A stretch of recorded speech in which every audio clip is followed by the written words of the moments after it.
सुबह की चाय के साथ रात का खाना। शादी के बाद जब भी कोई नई बहू अपने ससुराल जाती है तो हर घर की अपनी अपनी परंपराएं और आदतें उसे हैरान कर देती हैं। कुछ बातें हंसाने वाली होती हैं तो कुछ सिखाने वाली। ये कहानी भी कुछ ऐसी ही है, जहां एक बहू को अपने ससुराल के एक अजीब से नियम के बारे में पता चलता है। आखिर क्या था वो नियम, आइए जानते हैं इस कहानी में। भाभी, आपके हाथ का खाना तो लाजवाब है। मेरी तरफ से आप इस टेस्ट में पास हुई। जी धन्यवाद। सभी को नेहा के हाथ का बना खाना पसंद आता है। वो सभी हैरान थे क्योंकि नेहा शुरू से ही हॉस्टल में रही थी, इसलिए वो खाना बनाना सीख ही नहीं पाई थी। उसने महज अपनी शादी से 2 महीने पहले ही खाना बनाना सीखा था, लेकिन कम समय में ही वो अच्छा खाना बनाना सीख गई थी। खाना खाने के बाद नई बहू बर्तन धोकर जैसे ही अपने कमरे में जाने लगती है, वैसे उसकी सास और मिला उसके पास आती है।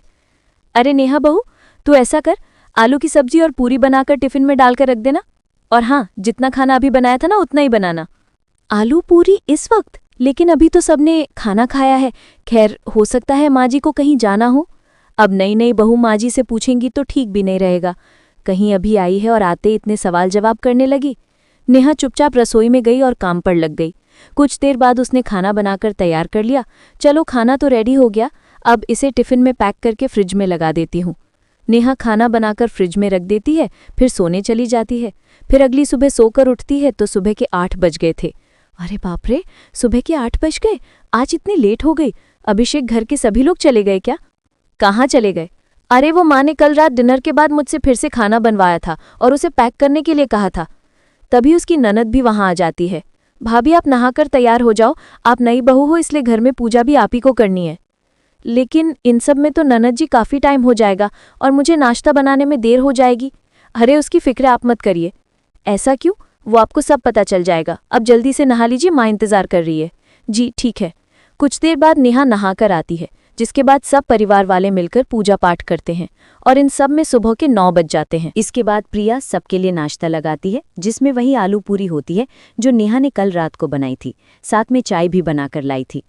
अरे, ये तो वही आलू पूरी की सब्जी है। हो सकता है कल इन सबका अब जाने का प्लान कैंसिल हो गया हो, इसलिए माँ जी ने इसे ही गर्म करवा दिया हो। लेकिन जो भी कहो, खाने का कॉम्बिनेशन इनका बड़ा गलत है। उस रोज़ सबने नाश्ते में वही खाया, फिर दिन के खाने में उसने कढ़ी चावल बनाए और रात के खाने में सबके लिए शाही पनीर और नान बनाए। ऐसे ही रात के डिनर के बाद वो जब फिर से बर्तन धोकर फ्री हुई तो उर्मिला देवी उसके पास आई। बहू, अब तू आलू के पराठे बना ले सबके लिए। लेकिन माँ जी, अभी तो सबने डिनर किया है। अरे जो कहा है वो कर, और सुन, आलू के मसाले में नमक मिर्च ठीक रखना, और बनाने के बाद तो अपने कमरे में चली जाना। उर्मिला देवी तो आदेश देकर चली गई, लेकिन नेहा को ये बात समझ ही नहीं आ रही थी कि उसकी सास ने उससे ऐसा क्यों कहा। कहीं ऐसा तो नहीं माँ जी को रात को उठकर खाना खाने की आदत हो, इसलिए ऐसा कह रही हूँ। तभी उसकी ननद वहां आती है। प्रिया दीदी, एक बात बताइए, सबने डिनर तो कर लिया है, फिर माँ जी ने अभी मुझे आलू के पराठे बनाने के लिए क्यों कहा, वो भी सबके लिए? ओ वाह, आलू के पराठे, फिर तो मज़ा आ जाएगा। भाभी, मेरे हिस्से के तो आप 4 बना देना। वो क्या है ना, आलू के पराठे मेरे फेवरेट है। और हाँ, ये जो सवाल आप पूछ रही हैं उसका जवाब आपको कल मिल जाएगा। ऐसा कहकर प्रिया भी वहां से चली गई। अब नेहा भी ज्यादा दिमाग लगाए बिना रसोई में जाती है और आलू के पराठे बनाकर तैयार कर लेती है।